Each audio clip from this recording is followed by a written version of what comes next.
Ya, jadi ada yang kenal saya enggak? Ada. Untung masih ada satu. Katanya semping, jangan salah ya. Semping yang minggu lalu orang gede. Ya, orang gede. Ini sempin. Coba ucap sempin. Ya, P-I-N, sempin ya. Nah, kalau di Mandarin B itu bacanya P. Jadi semping. Tapi kalau B itu tidak ada angin ya, ping. Kalau P ada angin, pin. Ya, jadi saya sempin. Itu ya. Nah, kalau Mandarinnya 3 kotak, pin, kualitas ya, atau tingkat gitu ya, sempin. Nah, jadi jangan salah, lain kali semping apa sempin atau sempin. Kalau dia semping, B-I-N-G, semping gitu ya. Jadi pernah ada orang telepon ke saya, ini sudah semping ya? Iya, saya bilang ya, iya. Terus kenapa? Dia pusing, bingung ya. Kok cewek ya? Ada apa? Saya bilang, saya mau curhat. Ya silakan. Udah diam sebentar. Udah deh suhu, makasih, amitofo. Gegara salah alamat ya. Nah, jadi hari ini saya pertama kali datang di tahun 2025. Baru pertama kali ya. Ngomong-ngomong, kita sudah melewati tahun baru berapa lama? 2 bulan. Pas ini tanggal 1 ya. Kalau tahun Imlek 1 bulan pas hari ini ya. Nah, jadi waktu itu kan kita Happy New Year, Sing Neng Kolo dan segala ucapan baik ya. Sampai saat ini apakah sudah tercapai? Yo, Hai Mei. Yo, on the way. Mungkin sebagian ya. Ya, tapi jangan tidak bergerak, cuman menghayal ya. Tapi suhu maklum ya. Suhu lihat di TikTok kadang ngintip ya. Tapi suhu nggak main TikTok. Katanya sekarang susah, hidup itu susah karena standar terlalu tinggi, apalagi orang Indonesia. Oh ya, apanya yang tinggi? Katanya standar kecantikan seluruh dunia tidak seperti Indonesia. Contohnya, standar kecantikan orang Jepang apa? Gigi gingsul katanya. Standar kecantikan orang Korea Selatan apa? Muka bentuk V. Gitu katanya ya. Standar kecantikan orang India, rambut panjang, putih. Wah, udah cukup ya. Terus standar kecantikan orang Thailand, kurus katanya. Standar orang Iran, hidung mancung katanya. Standar kecantikan cewek Belanda, tinggi katanya ya. Umumnya di sana tidak terlalu tinggi. Nah, katanya orang Indonesia standar kecantikan perempuan, nah, putih, kurus, ya hidung mancung, manis, imut, manja, apalagi? Nah, ini tambahan lagi ya, nanti masuk ke TikTok. Apalagi? Pintar, bujuk, akur ya, akur sama mertua. Apalagi? Pintar masak, betul. Apalagi? Pintar cari duit. Nah, ini tambahan lagi. Katanya jago nawar. Terus apa lagi? Katanya kuat angkat galon. Benar gak? Di luar gak ada begitu ya. Terus katanya apa? Bisa pasang gas, bisa ganti bolam, bisa. Benar. Gak ada cowok kita harus manjat. Ya, benar. Terus ganti apa? keran air. Itu belum ya, belum tertulis, nanti masukin. Katanya genting bocor, cewek juga naik. Itu dijawab memang benar. Nah itu standarnya sangat tinggi. Terus kesetrum nggak mati. Wah, saya lihat, wah untung saya. Ya, udah. Terus cowok juga punya keluhan. Saya lihat yang cowok ini hebat lagi ya. Katanya cowok tampan di luar negeri seperti apa? Di Korea Selatan, cowoknya asalkan putih, feminin, wajah kayak plastik, udah dikejar-kejar cewek ya kan? Semuanya pakai ini operasi ya, oplas. Nah udah, cewek juga begitu. Kalau di Tiongkok tinggi, mata sipit, udah cukup lah gitu ya. Kalau India punya janggut serem, wah itu udah tampan ya. Nah terus kalau di Italia harus modis, kalau di Yunani harus apa? Wajahnya tegas gitu ya. Kalau di Indonesia, nah cowok-cowok boleh ngomong, cowok harus kayak mana?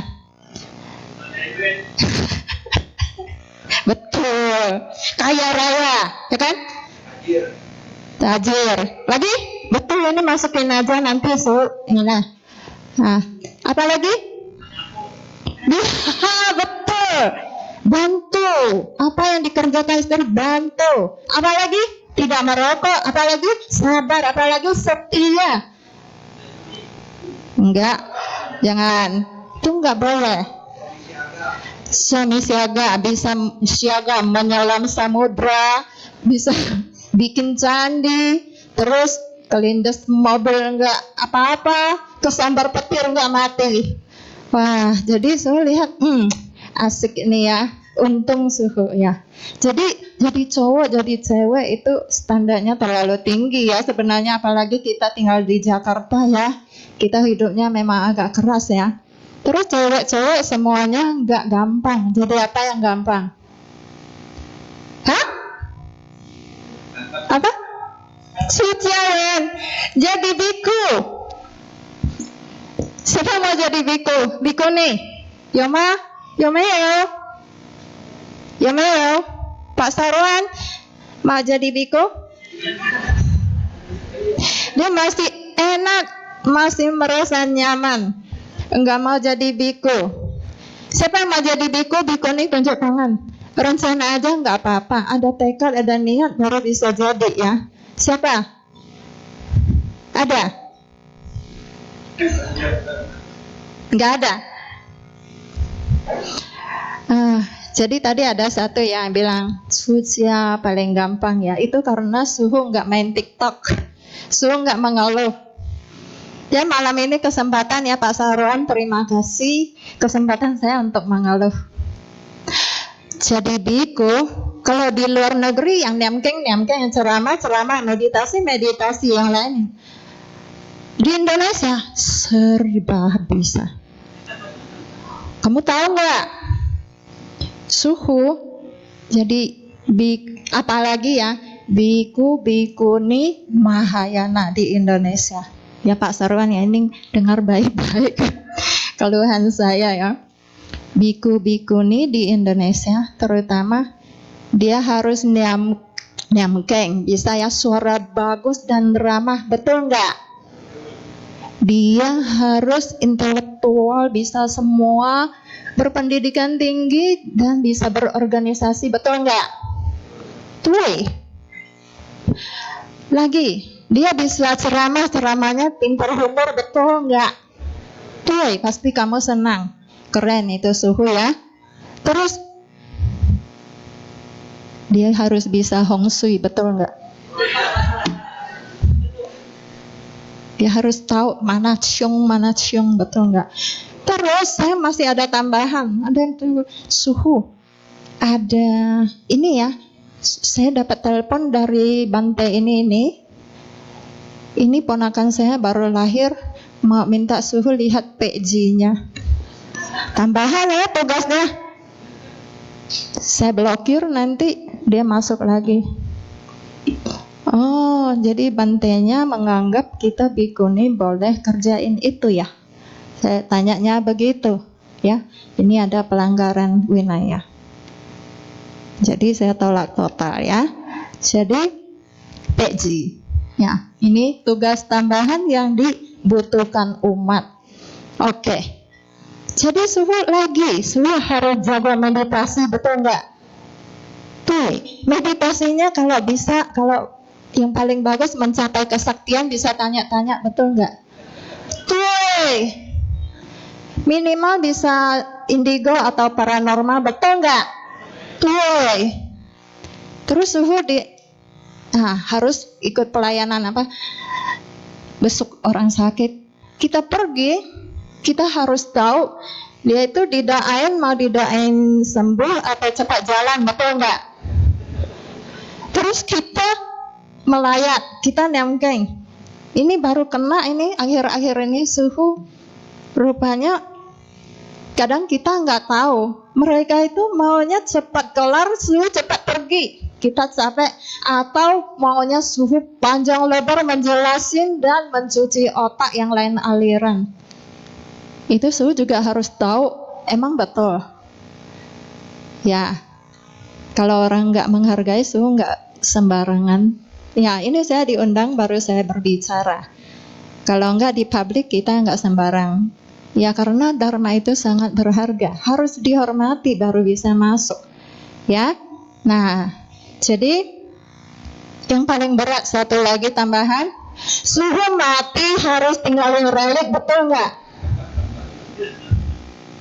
Betul kan? Tengok aja yang udah dikremasi kan, tunggu di luar kan, tunggu habis keluar cari sampai diketok-ketok keluar satu. Kalau enggak keluar, nanti yang karang-karang itu, wah inilah karang relik, ini disimpan jadi jimat, dimakan jadi obat, nggak tahu ya, jadi penangkal atau apa, kenapa ditunggu-tunggu reliknya, disimpan berapa ini, disebar kemana-mana, hebat ini ya. Ada warna biru dikit, kuning dikit, pernah lihat? Pernah kan? Tahu-tahu ternyata itu karena perubahan kimia dari obat-obatan. Kanker, kelamaan minum obat bisa terjadi. Kenapa kita mendewakan, mengagungkan yang seperti ini? Jadi nanti kalau suhu meninggal, gak usah tunggu ya. Kalau ada pun dilarung saja, jangan nakut-nakutin orang. Begitu ya. Kedua, nah ini ya, yang kita paling suka, suhu harus bisa Hong Shui. Jadi menurut saya, memang ya ada biku yang lihat Hong Shui. Ya, kita nggak komen di sini ya, jadi suhu nggak komen. Tapi untuk Anda tahu hukum sebab akibat, itulah yang diajarkan oleh Buddha. Di dalam rumah Hong Shui yang terbaik apa? Ada kata-kata disampaikan dengan baik, berkomunikasi dengan baik, Hong Shui-nya bagus, pulang ke rumah sudah nyaman, ya kan? Nah, masalah setiap rumah itu ada, tapi bagaimana kita komunikasi? Saya pernah lihat orang pergi nemkeng di tempat kita, tapi yang pertama datang itu sangat bertanggung jawab, takut suhu kita. Udah tua-tua nungguin dia yang telat datang sampai setengah jam belum datang, marah. Ya, enggak. Ya, mungkin kalau saya juga marah, nggak tahu saya penyampaiannya bagaimana ya. Tapi datangnya sudah menangis. Nah, coba pikirkan, mana yang lebih penting? Kita memang nggak enak sama yang lebih tua, yang kita muliakan. Memang kita punya beban. Tapi kita telah menyakiti orang yang kita sayangi. Sampai menangis, sampai habis kebaktian pun nangis. Jadi suhu merasa sangat sedih ya. Nah coba lihat, kalau kita selalu berkomunikasi menyakiti, kalau salah, mumpung kita benar, seenaknya kita nyakiti. Nah, kamu lihat, kamu sama dia itu kasih sayangnya udah berkurang. Dia terhadap kamu. Suatu hari kamu sakit, dia cuman karena apa? Kasihan. Nggak ada cinta di situ ya. Mungkin cuman sedikit. Apalagi kalau sudah mati, kenangannya apa? Ya, kita tahu ya, kenangannya ke galaknya. Gitu ya. Jadi kita berhati-hatilah ya. Orang yang kita sayangi mesti kita lindungi. Gitu ya. Bukannya memberi uang yang cukup, sudah cukup kewajiban kita, bukan ya. Hong Shui yang terbaik, kebahagiaan bisa terbentuk dari rumah itu ya. Saling menghormati, komunikasi dengan itu Hong Shui yang terbaik. Bukannya cari tukang Hong Shui, pintunya, lemarinya ditaruh di mana. Bukan begitu ya. Nah, terus barang ditaruh di tempatnya. Misalnya, kita nggak belajar Hong Shui pun kita tahu. Nih pintu masuk kita taruh lemari di situ. Ya udah pasti Hong Shui-nya nggak baik, yang wajar-wajar aja. Pisau sembarang taruh ntar melukai orang. Nah itu Hong Shui yang tidak baik. Satu lagi, sampah kotor-kotor bau-bauan itu jangan disimpan di rumah. Itu sangat merusak Hong Shui. Itu aja basicnya. Jadi jangan malas, jangan sembrono. Nah, jangan mudah emosi. Itu sudah Hong Shui terbaik, berkah terbaik. Nggak usah cari tukang Hong Shui. Asalkan kamu punya modal. Modalnya apa? Berbuat baik. Kamu pasti kebahagiaan. Ya? Oke. Nah, jadi itu Hong Shui. Terus ciong. Ada nggak yang kabarin kalian? Tahun ini ular ciong apa? Ada nggak yang ciong? Ada. Sionya. Misalnya, ya, sio babi tahun ini ciong, awas jangan apa-apa, jangan melakukan bisnis yang gede, hati-hati, jangan dibohong segala macam. Sebenarnya suhu perhatikan dari dulu sampai sekarang, ciong tidak ciong saya begitu saja. Kalau saya berbuat saya dapat, ya. Kalau saya nggak berbuat saya nggak dapat. Begitu aja. Enggak ada yang harus ada pantang apa-apa, enggak ya. Jadi sekarang orang ya mulai khawatir. Kalau dikatakan ciong, mulai cari suhu bagaimana cara hias. Nah, hias ya. Bagaimana caranya? Nah, itu. Nah, kalau kita Mahayana suruh pai chan, tiap tahun baru kan ada pai chan, itu bagus. Untuk apa? Karena kita setiap hari kita ada membuat kesalahan. Tapi kadang kita nggak sempat minta maaf ya. Yang paling baik minta maaf sama Buddha. Ya, karena apa? Kita tidak menjalankan dharma dengan sesungguhnya. Pai cenapen ya, supaya karma buruknya itu bisa disadari sama diri sendiri, itu sudah lebih ringan gitu ya. Nah, jadi ciong itu sebenarnya enggak usah diperhatikan. Tiap tahun, tiap hari kita juga berbuat kesalahan. Jadi pai chan. Selain itu banyak juga orang ya berlebihan. Jadi ini malam ini demi melindungi Anda semua, kamu jangan, ya karena kita sudah umat Buddha yang sering mendengarkan Dharma, jangan kalau ada masalah keyakinannya lenyap, pengertian yang benar lenyap. Banyak melihat umat Buddha sekali keluarganya ada yang meninggal, taruh di RD, itu terserah orang mau potong dia kayak mana. Contohnya, kata tukang Hong Shui, ini hari pertama kalau masuk peti, ciong kamu siang apa, besoknya ciong suaminya, lusa ciong anaknya, lusa lagi ciong sampai hari kelima. Saya bilang busuk, ada formalin, emang masuk. Kalau meninggal itu kamu bisa berapa jarum, emang bisa mengalir seperti kita hidup. Karena mengalami banget, sudah sangat berpengalaman ngurusin orang meninggal. Hari keempat itu busuk. Ya. Jadi ini mungkin harus diperlukan peti kulkas. Itu harganya berapa? Tapi kalau kita udah ditakut-takutin, 6 malam itu bayar berapa? Padahal 3 malam kelar. Karena ditakut-takutin 6 malam bayarnya berapa? Bukan main loh.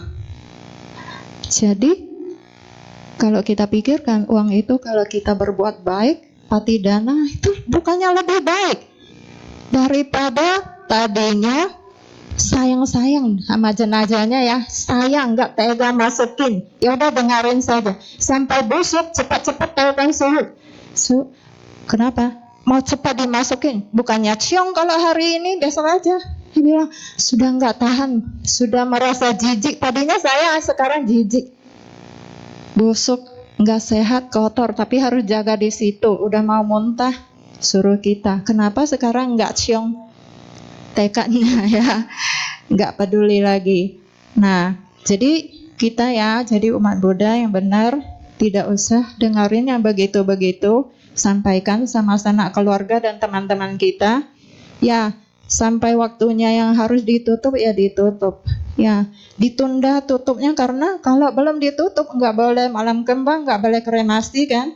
Nah, karena itu tambah 2 hari 3 hari. Karena belum boleh ditutup. Tapi kalau busuk terpaksa tutup, nggak pernah terjadi apa-apa, ya kan? Nah, jadi nggak usah khawatir tentang ini ya. Kalau ciong itu sebenarnya apa? Ya, kita menghargai ya kebijakan orang dulu. Ciong itu bukan sekali ciong langsung pingsan, langsung mati, nggak kelihatan. Itu cuman energi, katanya semua orang punya energi pelindung ya.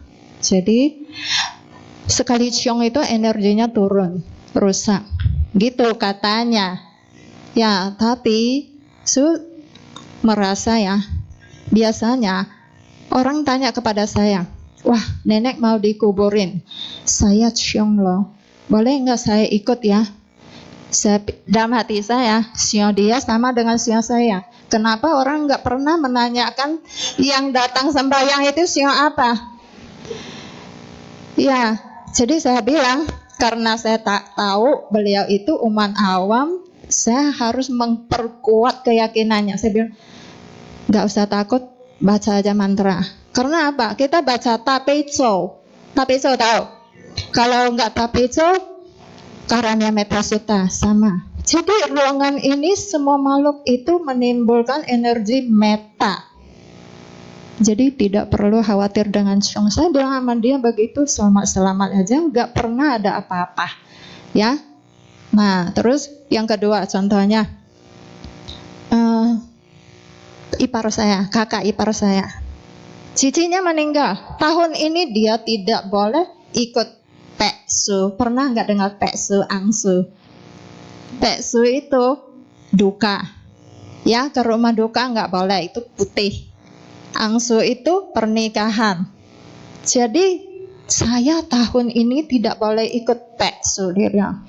Jadi Cece ini meninggalkan juga peksu. Bagaimana saya mau itu ya, mau ikut, tapi kalau saya nggak ikut, saya merasa saya bakal menyesal seumur umur ya, karena itu satu-satunya cici saya.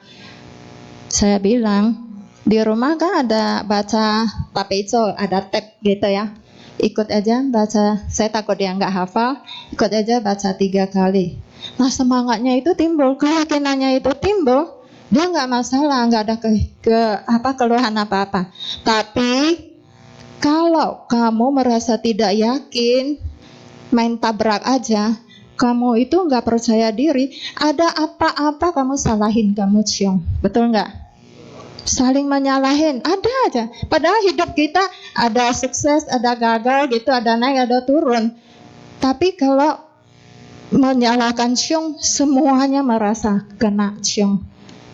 Ya, jadi itu keyakinan yang bukan berdasarkan ajaran Buddha. Kamu harus tahu, ya. Jadi jangan ditakut-takutin sama ciong. Jadi orang dulu nggak pernah melihat peti mati seumur-umur. Sekali melihat dia shock, ketakutan, bisa bingung. Ya, ada orang begitu. Tapi kalau suhu, udah kayak karyawan peti mati. Jadi petinya datang, saya berdiri di depan peti, pintunya masih jauh. Ya, Ciong, coba Ciong. Ciong enggak? Ya, saya tidak saya ratusan kali urusin di RD, tidak pernah saya merasa ada keluhan apa-apa.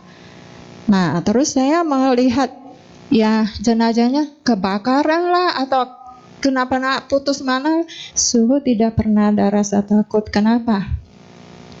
Itu karena cinta kasih. Karena pertama kali saya menyentuh mayat, mengenal mayat, itu suatu papa. Jadi saya waktu pegang papa saya, kok dingin, kok keras, saya nggak bisa terima. Rasanya aduh, kasihan banget gitu ya. Papa lagi kedinginan, papa lagi kesakitan, papa lagi di mana. Nah, jadi saat itu saya melihat semua mayat tidak ada ciong-ciong, nggak ada rasa takut walaupun busuk, walaupun bagaimana kondisinya. Ya karena apa? Cinta kasih itu sangat kuat energinya, begitu ya. Jadi nggak masalah. Oke. Jadi untuk Hong Shui, untuk Ciong udah jelas ya. Oke, jadi Suhu lanjut ya. Satu lagi masalah yang sering terjadi setiap kali petugas yang di RD memasukin peti, dorong, semua keluarga disuruh baris, kue tidak boleh melihat. Jadi mereka kue itu harus begini. Pernah? Ya, pernah. Emang kenapa? Kalau lihat, herannya pas dorong ke depan suruh lihat udah lurus belum? Nggak masuk akal kan? Kenapa nggak boleh lihat? Boleh dong kalau begitu. Kemudian mayatnya datang. Kalau jenazah, kita malah seharusnya kita yang mendorong sebagai anak. Kenapa nggak boleh dilihat? Sedangkan sampai masuk ke peti, kita disuruh geser-geser, udah lurus belum? Kotak-katik di dalam itu. Kenapa sih nggak boleh lihat? Sehingga saya sering merasa malu ya di depan orang yang non-Buddhis. Ajaran dari mana ini? Ajaran Buddha yang tidak masuk akal. Enggak. Agama Buddha manapun tidak mengajarkan begitu. Jadi mohon dipahamin ya. Lihat aja emang kenapa. Tapi herannya yang non-Buddhis pun dalam keluarga itu ya biasa bercampur ya, dalam satu keluarga berbeda aliran. Kalau kita bilang bagaimana, mereka gak mau dengar. Sadis lagi matanya. Tapi kalau petugas sana, kue, ikut semua, patuh banget.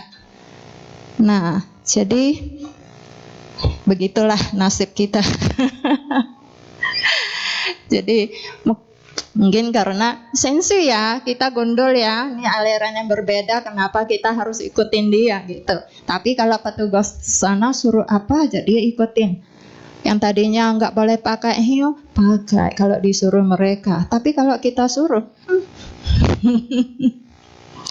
begitulah nasib jadi suhu. Mau nggak jadi suhu? Puyau, ditakut-takutin ya? Enggak lah ya, enggak. Suhu bukan takutin. Suhu malam ini mencoba melindungi umat Buddha dan memberikan ajaran Buddha yang keyakinan yang benar. Gitu ya, bukan nakut-nakutin. Ya, Suhu cuman ini beberapa hal yang sulit, yang bermasalah, tapi yang manis juga ada. Oke? Ya, jadi oke, next. Suhu hitung peji ya. Suhu ditawarkan untuk menghitung itu sudah berkali-kali.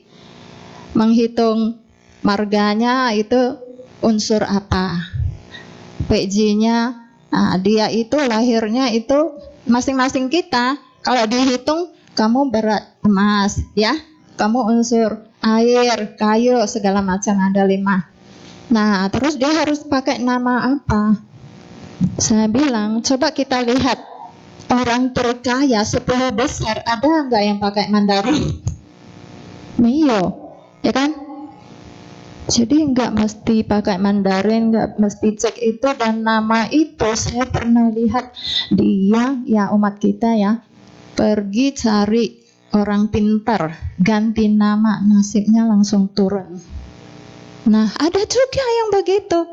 Pas waktu itu COVID, turun langsung sampai sekarang jobless, tidak ada kerjaan. Hah? Ada ya? Makanya ya, jadi tidak memastikan kamu nama apa bisa bernasib baik selagi, ya kata Bante siapa? Bante Panya sudah pernah bilang, nama apa saja yang kamu pakai, selagi kamu tidak menghentikan kejahatan, suatu hari kamu ketangkap ya. Selagi kamu tidak berbuat baik, karma baik kamu habis, ya kan? Jadi modalnya kita yang paling aman adalah banyak berbuat baik, hentikan kejahatan. Itu saja ya. Jadi puyong pai peji ya. Oke, suhu harus jago meditasi. Ya, kalau yang jago meditasi itu ramai ya yang ngajarin, suka tanyain sudah melihat itu enggak. Suhu juga pernah ditanya padahal enggak jago meditasi. Ya. Jadi orang-orang suka penasaran. Habis meninggal pergi kemana? Ya kan? Apalagi keluarga kita ya, kita peduli banget, gitu ya. Nah, kalau kata indigo, dia sedang tersiksa. Itu kamu disuruh apa aja kamu ikut, kamu mau. Bayar berapa aja kamu mau menyelamatkan dia. Kata indigo. Nah, terus paranormal juga. Kita suka cari-cari untuk merubah nasib kita yang kita merasa kurang beruntung. Apakah kamu enggak mengamati kalau paranormal tidak pernah sukses menyelamatkan orang dari bencana? Jadi mereka itu tidak bisa memprediksi dengan benar kalau ada bencana, ya kan? Paling yang saya baca, sepertinya ada bencana di Indonesia, tapi di mana, kapan, enggak pernah. Terus sepertinya ada suara teriakan, iya dong, tiap hari juga ada, ya kan? Nah, jadi pernah umat kita katanya saya lagi stres banget, sepertinya saya kena kongtau, saya cari paranormal. Saya bilang jangan, kamu nanti habis ditipu. Dia nggak mau dengar. Seminggu kemudian dia bilang, wah benar-benar saya ditipu habis.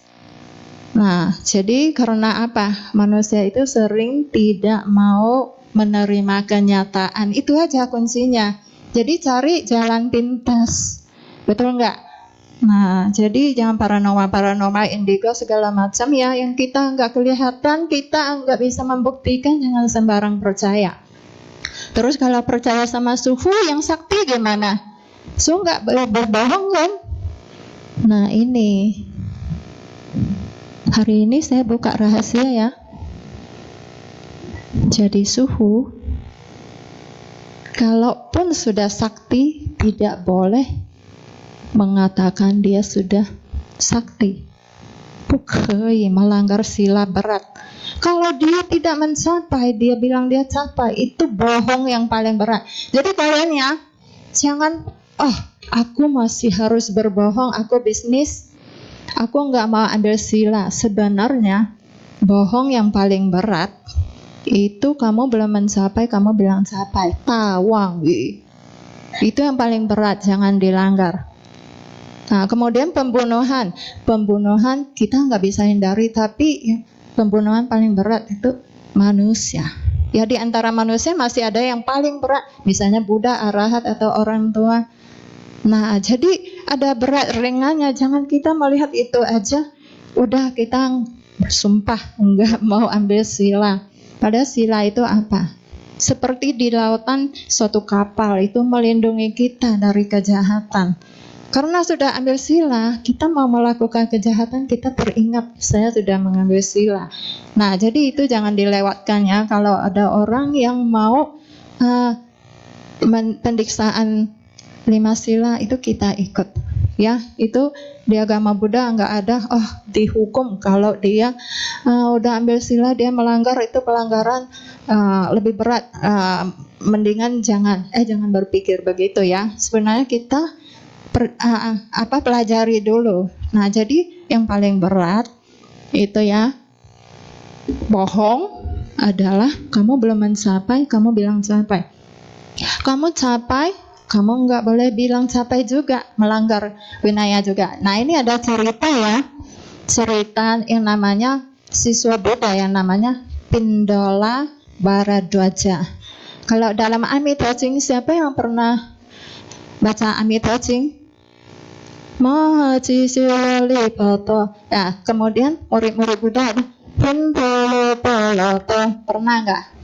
Ada kan? Pintolo Poloto, Pindola Baradwaja. Nah, siswa ini terkemuka, dia kan ada 16 siswa yang terkemuka di dalam Amida Ching. Pintolo Poloto ya, ini terkemuka dalam ladang kebajikan. Jadi ladang kebajikan untuk umat manusia memupuk kebajikan, untuk berdana kepada dia, kebajikan paling besar. Nah, jadi beliau itu kenapa dinamakan dia paling terkemuka dalam ladang kebajikan? Oh, ini ada satu cerita ya. Beliau itu dilarang untuk parinirwana, dilarang memasuki nirwana oleh Buddha. Ya, karena apa? Ya, sampai sekarang beliau masih ada. Sampai Buddha Maitreya lahir baru dia boleh masuk nirwana. Nah, jadi 300 tahun kemudian, ya habis zaman Buddha, ada Raja Asoka ya. Ada dalam catatan sejarah Asoka, beliau pernah bertemu dengan Pindola ini ya, Arya Pindola, memberikan makanan kepada Arya Pindola ya. Jadi Arya Pindola menceritakan dia kenapa Asoka bisa menjadi raja. Oh, dulunya waktu kecil Buddha lewat. Waktu itu beliau bermain tanah. Jadi Buddha lewat lagi pindah patah kan. Nah, si anak kecil ini masa lampaunya Asoka, dia merasa dia sangat ingin berdana karena melihat Buddha begitu agung. Dia ambil tanah, masukin ke patah. Nah, Ananda langsung, aduh, jangan begitu. Buddha bilang, jangan. Dengan tulus dia memberikan, dengan hormat begitu, dia bakal jadi raja ya. Nah, jadi Pindola mengatakan asal-usul kerajaan dia ya, hoki dia bisa menjadi raja ya karena pernah gitu. Nah, jadi ceritanya dari situ, dari Pindola. Nah, dari Asoka sampai zaman Sang Buddha itu beda 300 tahun lebih. Nah, beliau itu masih hidup sampai sekarang juga masih ada. Tang Sancan juga pernah dia bilang bertemu beliau. Nah, jadi sekarang kalau ada orang dana sanghadana di Taiwan ya, pasti ada satu tempat duduk buat Pintolo Poloto. Ya, katanya undang dia biar kita berkaya. Nah, jadi ini ceritanya kenapa dia dilarang parinirwana dan sampai sekarang masih ada. Ya, gara-gara main kesaktian. Jadi waktu itu ya, beliau itu walaupun sudah mencapai arahat, tapi sifatnya masih keanak-anakan, suka main. Jadi hal yang tidak bisa dikerjakan orang, dia suka. Wah, aku bisa, gitu ya. Tapi itu tanpa sengaja, dia datang kerjain, gitu ya. Suatu hari ada orang kaya banget, bikin satu bowl patah yang untuk makan itu, bikin gede dari kayu cendana yang terbagus, termahal. Habis bikin, ditaruh di tonggak yang tinggi sekali, tidak bisa diambil tanpa alat, gitu ya. Jadi orang kaya itu bilang apa? Siapa yang bisa mengambil tanpa alat, ya, berarti dia itu arahat. Dan bowl ini akan saya persembahkan untuk dia. Nah, jadi waktu itu banyak orang yang mau ya, yang non-Buddhis, ya, tapi gagal. Merasa bisa terbang, tapi gagal. Terus ada beberapa siswa Buddha yang suka membantah Buddha ya. Mereka juga mau menunjukkan kepintarannya, gagal. Sehingga orang-orang melihat, siswa Buddha aja gagal ya. Siswa Buddha nggak ada yang mampu. Nah, Pindala mendengar gitu. Nah, sikapnya kan kayak anak-anak. Wah, pas dia duduknya sama Arya Moggallana, bilang, gini ya, ya Arya, kamu kan terkemuka dalam kesaktian. Kenapa kamu nggak ambil daripada kita diomong-omongin? Nah, Moggallana bilang begini, saya tidak pernah menunjukkan kesaktian di muka publik. Ya, kalau Moggallana berapa kali main kesaktian, Buddha tidak pernah melarang, karena dia memakai dengan tepat untuk menyelamatkan orang. Kalau ini cuma menunjukkan kepintaran, ya tentu dilarang. Nah, habis itu dia sendiri yang kerjain. Nah, dia terbang, tempat duduknya yang batu pun ikut terbang di bawah dia. Sehingga muter-muter berapa keliling, warganya lari-lari, ketakutan, takut ketimpa batu, lari-lari, ambil, dapat, turun. Nah, orang kaya itu dengan senangnya, wah, ini benar-benar orang suci arahat, diberi makan dengan persembahan. Habis itu laporan sampai ke Buddha. Ditanya, apakah iya kamu kerjakan itu? Iya Buddha. Kamu seperti tukang sirkus. Demi mendapatkan sesuap nasi, kamu pamer-pamer di depan publik. Mulai sekarang umat Buddha, ini tambah status sila gara-gara dia. Umat Buddha, anggota Sangha tidak boleh memamerkan kesaktian di muka umum. Jadi kamu tanya kepada saya, apakah melihat terlahir kemana? Itu juga termasuk umum ya. Siapa yang tanya saya jawab, itu termasuk. Jadi kalau saya menjawab, mungkin saya berbohong, mungkin saya melanggar sila. Jadi tolong lain kali jangan ditanya. Kalau kita mau tahu dia itu lahir di mana, kita amatin apa yang dikerjakan dia selagi hidup. Kalau kita mau tahu masa lalu kita seperti apa, coba amati nasib saya dari kecil sampai sekarang, apa yang saya alami. Gitu ya, kita udah tahu perbuatan kita apa, cukup atau masih kurang. Gitu ya. Oke, jadi tidak perlu tanya-tanya ke suhu lagi ya. Oke. Nah, jadi kita ini sebenarnya cari-cari jalan pintas semuanya demi meraih kebahagiaan, begitu ya. Jadi kesulitan hidup itu ya siapa-siapa aja ada. Kalau kita memang merasa sulit, harus bersabar ya. Kita jalani saja. Itu yang selalu ditekankan suhu saya. Jalani saja, biarkan berlalu.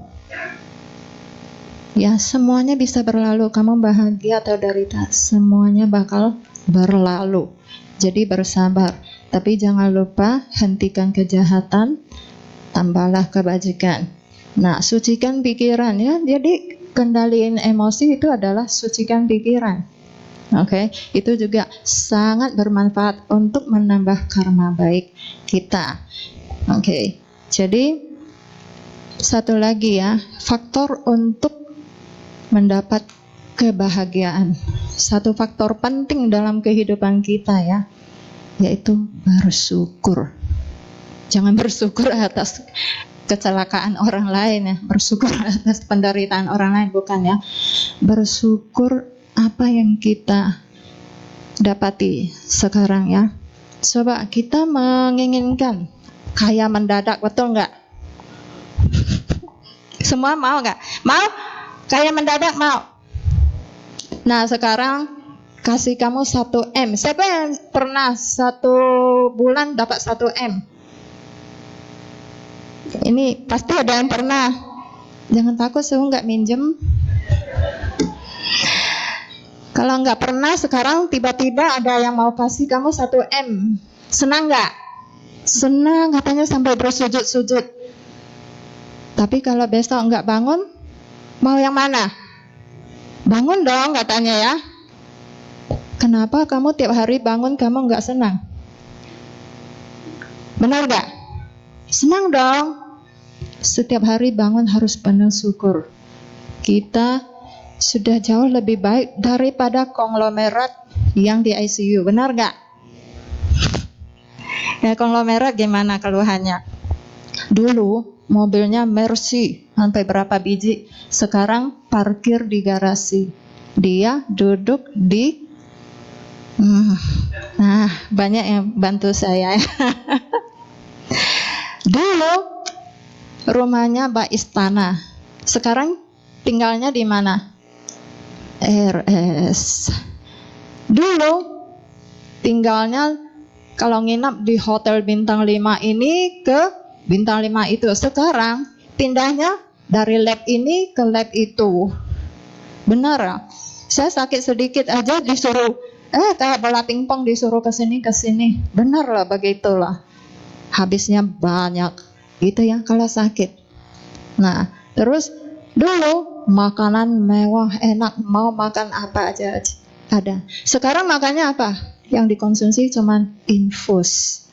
Kita sudah jauh lebih baik, ya kan? Nah, dulu pakai helikopter atau pesawat pribadi, sekarang di kursi roda pun harus didorong. Mau naik turun harus diangkat. Happy enggak? Nah, jadi daripada konglo yang sedang sakit, kita jauh lebih baik, lebih kaya. Kita serba cukup, bergerak bebas, makan bebas, kemana-mana bebas, ya kan? Ya, jadi dengan menghargai kebahagiaan yang sangat sederhana itu sudah merasa puas. Itu namanya bersyukur. Kamu pasti bahagia, ya kan? Oke. Terus ya. Nah, jadi ini udah mau saya tutup pembicaraan hari ini. Jadi sudah 2 bulan kita lewati tahun baru. Suhu harapkan kita bersama-sama jangan lalai untuk berbuat baik, ya, untuk meraih kebahagiaan yang sesungguhnya, ya. Jangan lalai. Kalau kita biasanya suka lalai, melanggar aja, kejahatan itu kita nggak peduli. Karena apa? Kita lalai bahwa bank karma itu tidak pernah bangkrut. Bank karma kita nggak pernah bangkrut. Jadi kita lalai. Coba kalau kita tahu sebelumnya, kita pasti rajin dan tidak mengeluh. Karena apa? Apa yang kita lakukan, hasilnya kita yang dapat sendiri, ya. Nah, jadi ini cerita ibarat ya, satu orang kontraktor. Si kontraktor ini sudah mengabdi sekian puluh tahun sama satu bos. Suatu hari dia merasa udah tua, udah nggak kuat, dia mau pensiun. Ya, pamit sama bosnya. Bos, saya gini, jadi mohon maaf saya nggak bisa bantu lagi, saya mau resign gitu ya. Bosnya, wah sayang ini ya, kontribusinya sangat banyak ya, sangat dihargai lah kerjaannya, tapi ini memang si udah tua, jadi dilepaskan aja. Namun ada permintaan terakhir dari bosnya, kamu boleh pergi asal kamu kerjain ini proyek terakhir, bikin 1 rumah. Dimulai. Bos ini keterlaluan ya. Saya mau pamit pun disuruh kerja lagi. Mulai dikasih duit, mulai bangun di mana yang ditunjukkan bangun. Bangunnya sembarangan, cepat, ringkas, bahannya asal-asal, dalamnya kasar. Yang penting cepat, karena sudah bokam guan. Udah marah dengan tidak puas. Habis itu dengan cepat dia serahkan ke bosnya. Nah, bukan lapor ke bosnya. Bosnya dia bilang, ini bos, sudah Udah kelar, saya pulang hari ini juga. Bosnya langsung, ya baik, ambil kunci, kasih ke dia. Nah, kunci ini adalah kunci rumah itu, milik kamu. Sekali ambil baru syok gitu. Waduh. Udah pikir-pikir, bahannya murah, kerjaannya sembrono, desainnya juga tidak enak. Kalau tahu gitu, saya bikin seperti istana. Kalau tahu gitu. Jadi kita ini ya, seperti itu juga. Kalau kita tahu bank karma kita tidak pernah bangkrut, kita pasti tidak lalai. Jadi marilah ya, mulai hari ini ya, kita jangan malas-malas, dengan rajin, dengan serius kita membangun bank karma kita bersama. Oke? Jadi demikian yang saya sampaikan malam ini, semoga bermanfaat ya. Amitofo. Yang mau nyanyi silakan.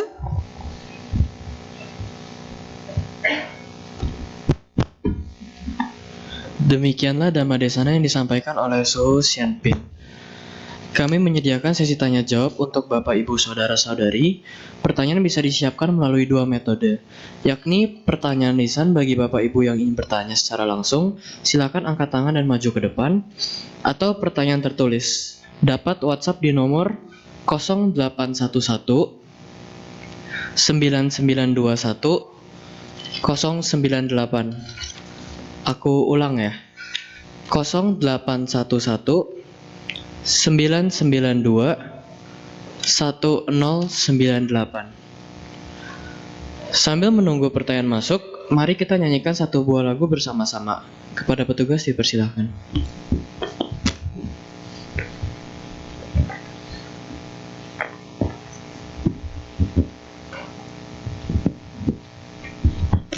Bapak Ibu Saudara-saudara, kita nyanyikan lagu Roda Kehidupan pada halaman 78.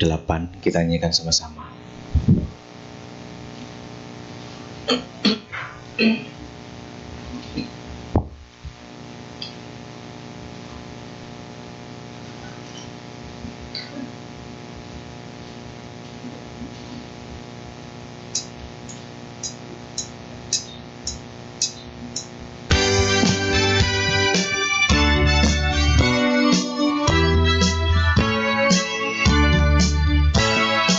Dunia ini selalu berputar bagai roda tiada kendali. Lingkaran hidup manusia putar dan berputar, ibarat roda kereta dengan 12 jari-jari. Inilah roda kehidupan dengan jurang zita. Peganglah dengan kuat-kuat pada jalan Buddha Dhamma. Di sana kau temui jalan bebas tanpa takut jatuh dalam jurang zita. Majjhima Patipada yang telah diajarkan olehnya. Waspadalah, peganglah yang kuat jalan tengah hidupmu. Peganglah dengan kuat-kuat pada jalan Buddha Dhamma. Di sana kau temui jalan bebas tanpa takut jatuh dalam jurang zita. Itu Majjhima Patipada yang telah diajarkan olehnya. Waspadalah, peganglah yang kuat jalan tengah hidupmu. Terima kasih.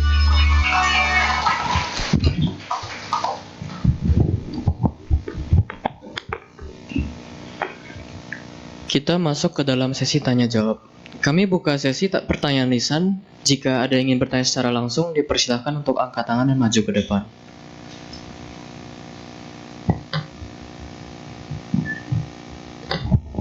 Ya, baik. Ya, bisa terdengar biar semuanya bisa share. Jadi kalau Suhu nggak bisa jawab, semua bisa jawab.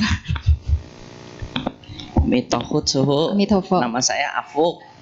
Saya baru tadi kepikir waktu baca Parita Pancasila, kan kita bertekad menghindari 5 sila.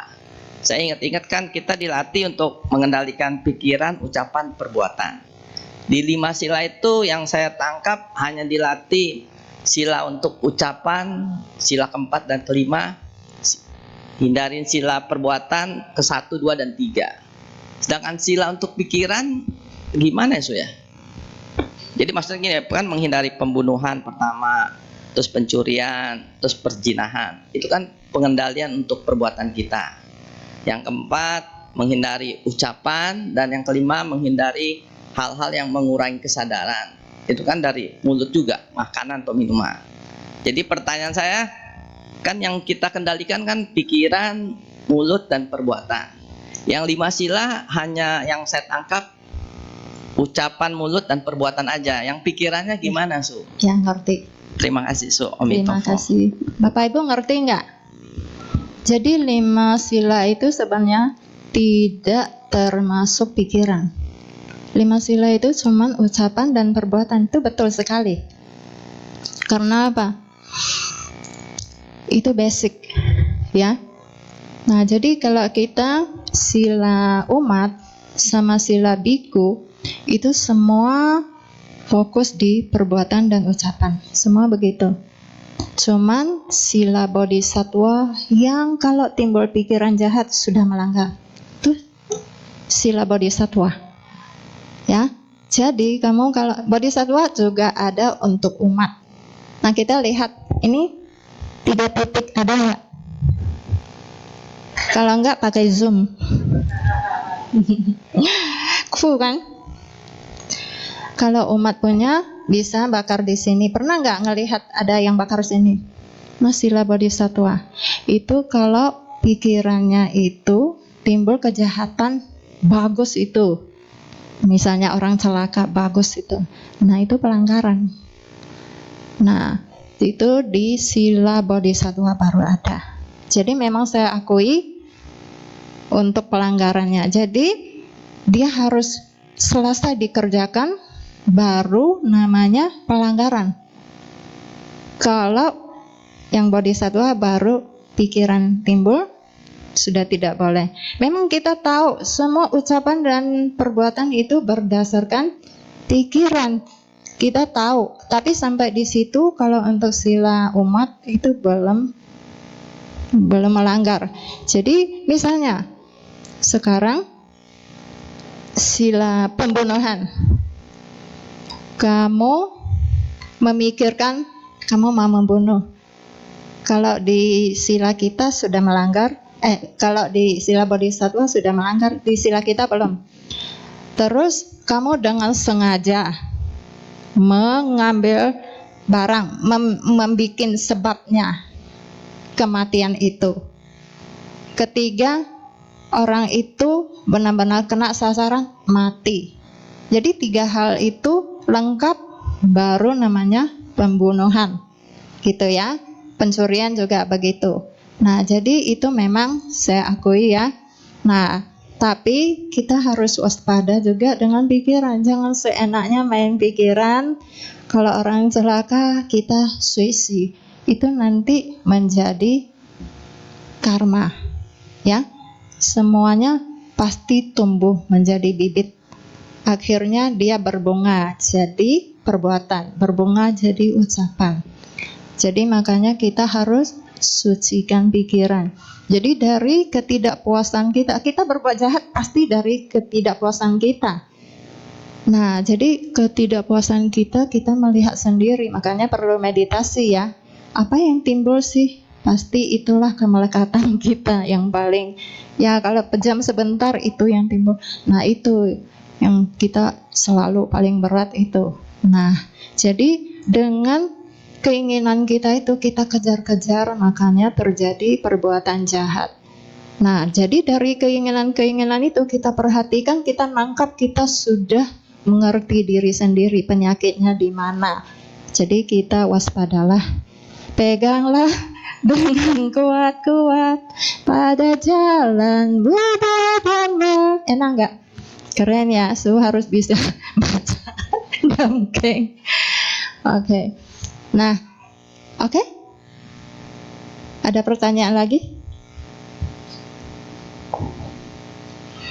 Yang lain silakan. Ya, silakan Bu.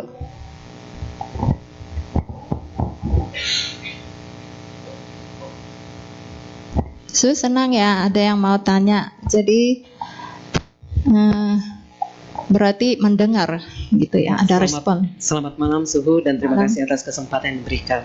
Saya mau nanya, kita kan biasanya keturunan Chinese itu terbiasa dengan kadang-kadang sebenarnya agak saru ya antara agama Buddha dengan kebudayaan. Nah, terutama senior-senior kita, biasanya kita hidup dengan orang tua dan nenek gitu ya. Nah, mereka kan biasanya menggabungkan. Nah, supaya mereka itu bisa bukan maksud untuk menggurui, tapi supaya pemahamannya benar, karena sebenarnya sangat banyak yang menganggap bahwa Peji kemudian Hong Sui itu ada hubungannya dengan agama Buddha, dan mereka sangat percaya itu. Tapi kalau kita terlalu banyak untuk menentang, akhirnya kita konflik nih. Nah, bagaimana supaya dia itu bisa kita giring menjadi lebih positif? Jadi tadi tidak terlalu khawatir dengan misalnya misalnya sionya itu ciong, terus ini misalnya zamannya nggak bisa ke rumah duka karena asumsinya ciong gitu kan. Jadi banyak yang sebenarnya menurut saya mungkin pemahaman tentang yang tadi, tetapi bagaimana membantu mereka juga, tapi tidak jadi konflik ya di dalam rumah, supaya mereka itu tidak terlalu menganggap bahwa itu harus mereka jalankan. Dan juga kadang-kadang harus kias karena lagi ciong gitu, supaya, tapi kita udah bilang nih, tapi dia tetap dengan pandangannya gitu. Baik. Terima kasih Suhu. Sekarang ada yang berpengalaman nggak? Boleh share pengalamannya? Pasti ada kan di rumah terjadi bentrok antara ajaran Buddha sama tradisi keluarga kita, ada kan? Ada nggak yang sudah berpengalaman mendapat jalan keluar yang lebih baik? Ada? Mau share? Mungkin Pak Sarwan? Pak Sarwan itu ketawa-ketawa, pasti dia kena tuh. Ya, coba kita lihat Suhu kenapa di RD itu jarang mau bicara. Karena Suhu nggak mau di detik itu konflik. Jadi orang mau bakar kertas, kita bolehin sehingga orang mengira itu agama Buddha. Ya, makanya Suhu di sini bicaranya supaya menanam benih di sini, jangan di sana shock. Yang saya prioritaskan mengurusin di rumah duka itu harus damai, tenang, itu Hong Shui yang terbaik. Jadi mau bakar kek boleh, tanya saya perlu bakar nggak? Nggak. Begitu, jadi jalan tengah. Jadi begitulah ya, kalau kita satu ide di rumah yang bentrok sama ide orang rumah, kamu jangan buru-buru mengajukan ide kamu, tapi kamu lakukan sesuai dharma dan berikan contoh yang baik. Pasti mereka nanti lama-lama akan salut dan mengikuti kamu. Contohnya kamu omelin ponakan kamu, dia keluar malam gak pulang, ya kemarin udah ngomong gitu. Terus kamu marah-marah sama dia sama sekali gak peduli, gitu ya. Daripada kita paksa marah gitu, coba kamu beri kasih sayang. Dari dulu kamu pernah memberi apa ke dia? Kenapa dia harus ikutin kamu, ya kan? Nah, jadi sama hal lain juga begitu, berikan kasih sayang, komunikasi yang baik, dan beri contoh yang baik. Mungkin kamu bisa merubah mereka. Tapi kita ya, yang penting kita sendiri harus baik, jangan buru-buru mau merubah orang lain. So ya, 管好自己，不要老管别人，不要老想着管别人。Ya itu. Ya, jadi kita memberi contoh yang baik itu yang paling baik. Oke, puas? Kalau nggak puas minta tolong dong. Yang berpengalaman silakan bisa share ya. Jadi bukan bertanya aja. Su juga harus banyak belajar sama Anda semua yang telah banyak pengalaman dalam kehidupan ya. Oke, silakan next kalau ada. Yang kalau mau share juga boleh. Ya, kalau namanya tradisi itu lebih kuat biasanya dibanding agama. Ya, tradisi itu. Makanya agama sampai ke daerah Tionghoa itu sudah menjadi Mahayana, pakaian apa semuanya berbeda. Karena apa? Menyesuaikan tradisi. Ini masih pakai hanfu. Ya kan? Tradisi ini. Padahal lihat bante-bante pakainya kan yang India. Tapi kita masuk ke negara orang. Nah, jadi kita di satu keluarga juga. Itu tradisi itu lebih kuat daripada agama. Jadi agama mau masuk kita harus menyesuaikan budaya setempat.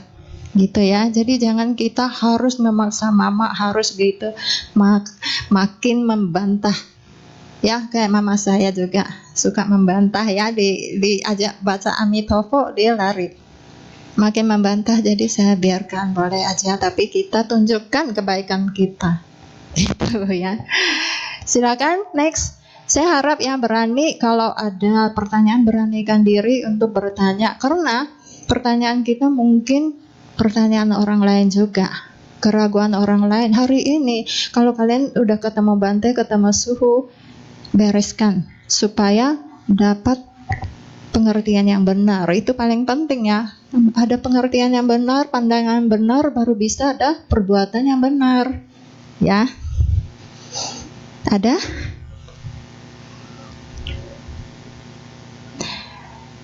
Jamnya sudah habis? Ada ya? Jam berapa ya?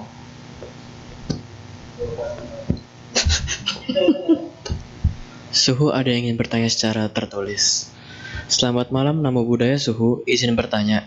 Ketika kita datang ke rumah duka, mungkin kita sering melihat ada nasi yang ditusuk dengan sumpit dan di sampingnya ada sebutir telur diletakkan di kolong peti jenazah. Apakah arti dari hal tersebut? Terima kasih Suhu. Saya ini juga tradisi ya, saya juga belajar. Katanya telur itu simbol kelahiran. Jadi ditaruh telur mengharapkan ada kelahiran gitu ya.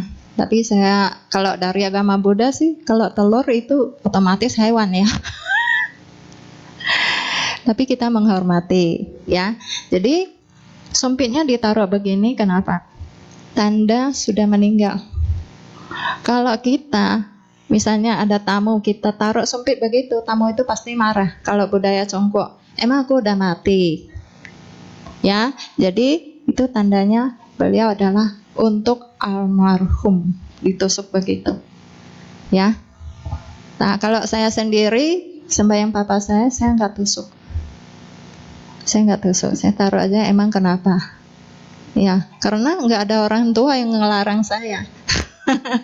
Saya nggak perlu peduli budaya seperti itu, yang wajar aja. Belum tentu papa saya makan. Cuman daripada dia mau makan nggak ada. Nah, kalau dia mau makan, saya berikan juga belum tentu dia dapat. Nah, tapi kita dengan mantra-mantra dan dengan bakti kita, beliau bisa berbahagia. Begitu ya, jadi saya sembahyang tetap. Oke. Ada yang mau bertanya lagi? Kalau nggak ada bertanya, ekstra satu penjelasan lagi, mau nggak? Gratis. Tadi bilang semua melalui perbuatan dan ucapan, silanya nggak ada yang pikiran. Terus satu hal lagi, membunuh juga jelek ya, juga jahat. Mencuri, berzina, berbohong itu jahat. Minuman keras nggak merugikan orang kok jahat. Ada nggak yang berpikiran begitu? Ada? Mungkin Bante sudah sering menjelaskan ya, Pak Sarwan. Ada mau jelaskan? Perlu? Perlu. Ya, sangat baik hati ya. Sabar ya, sakit pinggang belum? Sakit kaki? Boleh berdiri menari-nari? Sebentar. Boleh berdiri 5 detik. Dah, duduk habis 5 detik. Nah, ini mulai cerita. Memang minum itu nggak ada apa-apa, malah jadi obat ya, supaya hangat.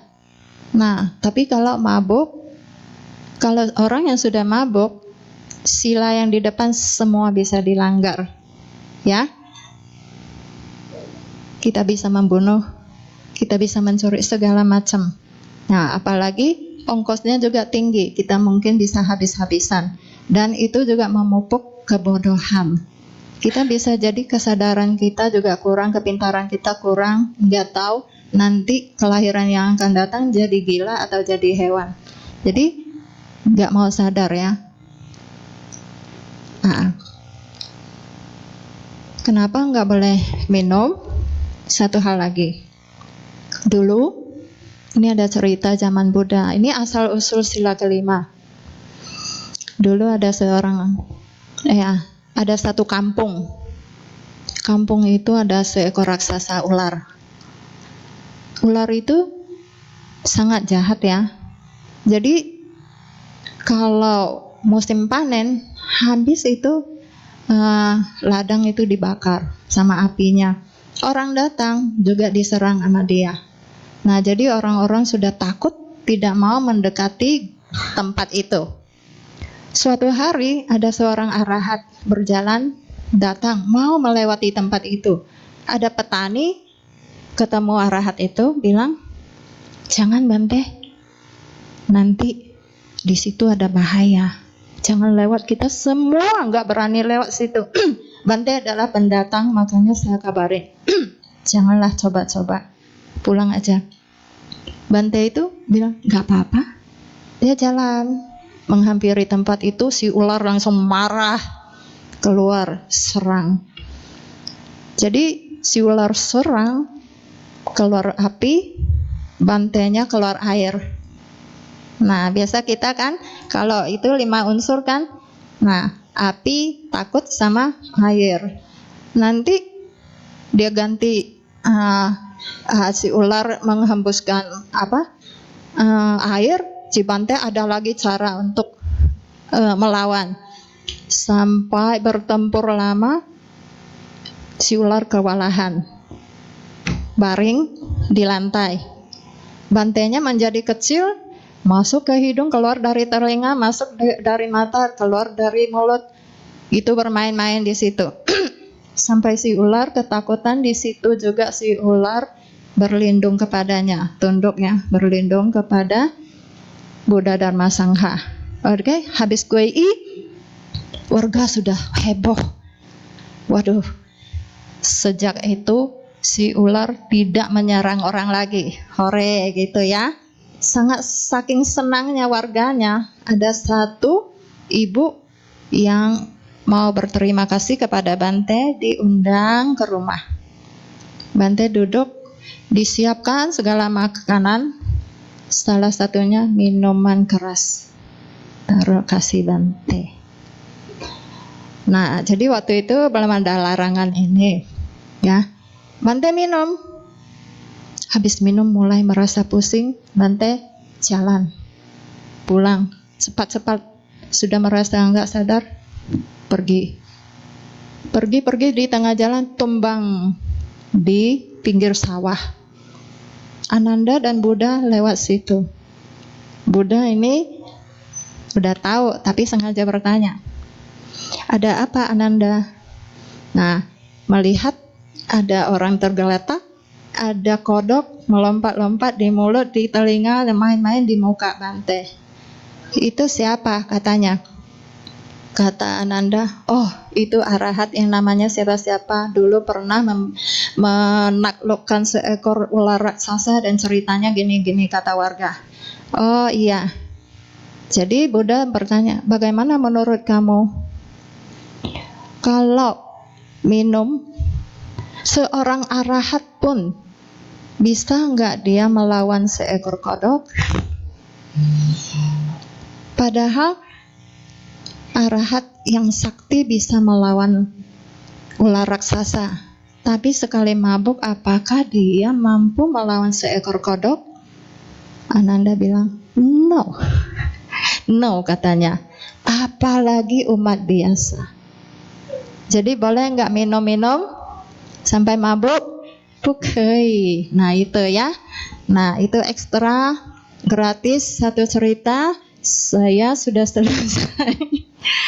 Ya, jadi puas enggak? Kalau puas tepuk tangan dong. Terima kasih. Nah, jadi jangankan orang biasa ya, suhu pun perlu disemangatin. Jadi kita belajar ya, mengapresiasi orang lain. Di rumah juga begitu ya, sedikit kebaikan orang, jangan pelit-pelit untuk memuji. Kamu pasti membentuk keluarga yang harmonis gitu ya. Terima kasih ya Mithopo.